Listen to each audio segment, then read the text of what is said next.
Assalamualaikum warahmatullahi wabarakatuh. Salam hormat, berjumpa kembali dengan saya. Pada kesempatan kali ini kita akan belajar kembali, mengingat kembali materi pembelajaran PPKN di kelas 7 bab ketiga. Kita akan sama-sama membahas tentang perumusan dan pengesahan Undang-Undang Dasar Negara Republik Indonesia tahun 1945. Nah, ini dengan saya bernama Edi Dosa dan saya adalah guru PPKN di SMP Negeri 3 Pusaka Negara. Sebelum pembelajaran dimulai, saya punya sedikit kata motivasi yang bisa dibagikan yang kira-kira isinya seperti ini. Kemenangan sesungguhnya dimiliki oleh mereka yang konsisten. Jadi ketika kita ingin mencapai suatu tujuan tertentu, maka kuncinya adalah lakukan secara konsisten. Nah, konsep pembelajaran kali ini kita bisa mendengarkan secara full dan penuh video materi yang akan coba Bapak sampaikan, dan kalian bisa sambil mencatat hal-hal yang dianggap penting dalam pembelajaran kali ini. Nah, yang pertama yang akan kita bahas adalah tentang konstitusi. Konstitusi berasal dari berbagai bahasa. Yang pertama dalam bahasa Inggris ini disebut dengan Constitution. Sedangkan dalam bahasa Belanda disebut dengan konstituti. Nah, sedangkan dalam bahasa Latin disebut dengan Constitution, yang berarti Undang-Undang Dasar atau Hukum Dasar. Konstitusi tersendiri itu dibagi menjadi dua macam. Ada konstitusi tertulis, ada juga konstitusi tidak tertulis. Nah, kita bahas yang pertama. Ada konstitusi tertulis. Ini merupakan aturan pokok atau dasar yang mengatur peri kehidupan suatu bangsa dalam persekutuan hukum negara. Undang-Undang Dasar merupakan konstitusi tertulis. Undang-Undang Dasar mengatur tentang lembaga-lembaga negara, pembagian tugas-tugas pokok lembaga negara, serta cara kerja dari lembaga negara tersebut. Yang selanjutnya ada konstitusi tidak tertulis atau sering disebut dengan konvensi nih. Konvensi adalah aturan dasar yang timbul dan terpelihara dalam praktik penyelenggaraan negara. Apa saja sih contoh konvensi? Nah, yang pertama adalah pengambilan keputusan di MPR melalui musyawarah mufakat. Yang kedua, ada pidato presiden setiap tanggal 16 Agustus di depan sidang paripurna DPR.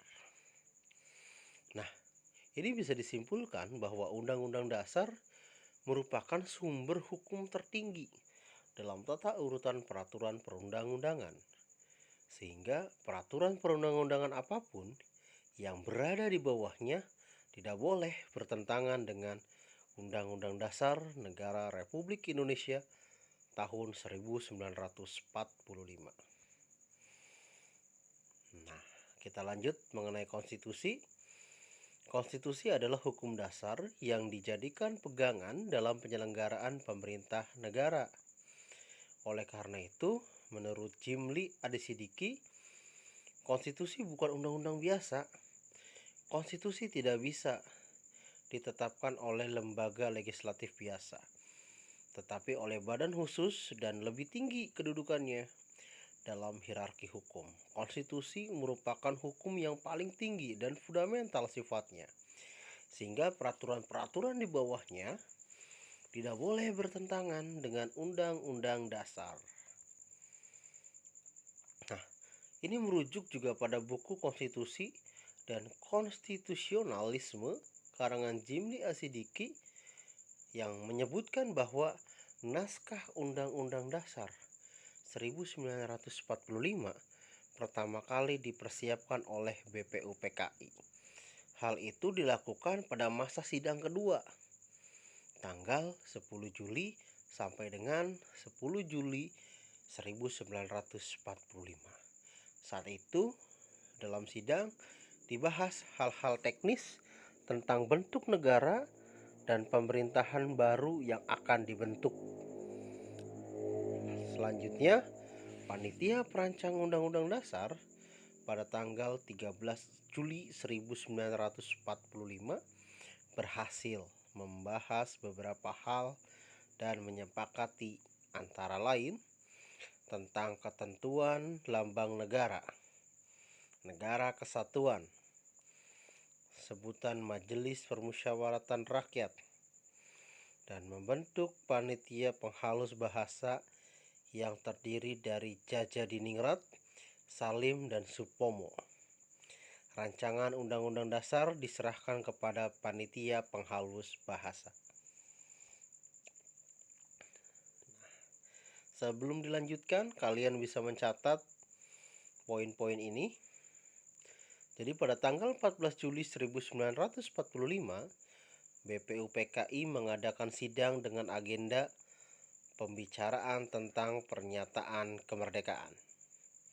Selanjutnya, di tanggal 15 Juli 1945 dilanjutkan dengan acara pembahasan rancangan Undang-Undang Dasar.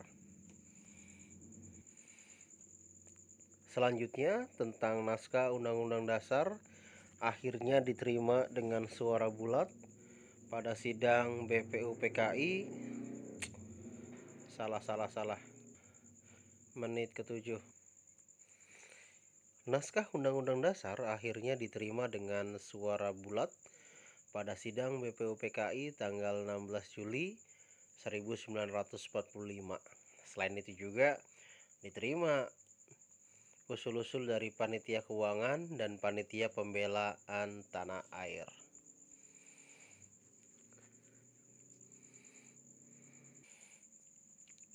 Sehari setelah proklamasi kemerdekaan Indonesia, Panitia Persiapan Kemerdekaan Indonesia yang menggantikan BPUPKI melaksanakan sidang. Tanggal 18 dong tentunya. Nah, dalam sidang ini dihasilkan beberapa keputusan. Yang pertama adalah mengesahkan Undang-Undang Dasar 1945.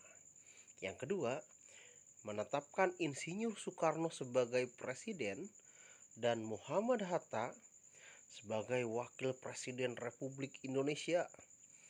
Yang ketiga, membentuk Komite Nasional Indonesia Pusat.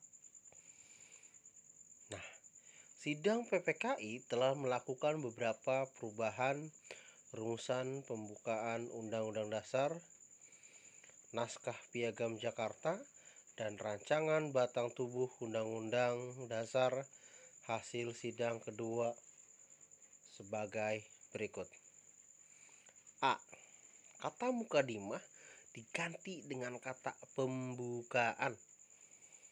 Yang bagian B, sila pertama yaitu ketuhanan dengan kewajiban menjalankan syariat Islam bagi pemeluk-pemeluknya diganti dengan kata ketuhanan yang Maha Esa.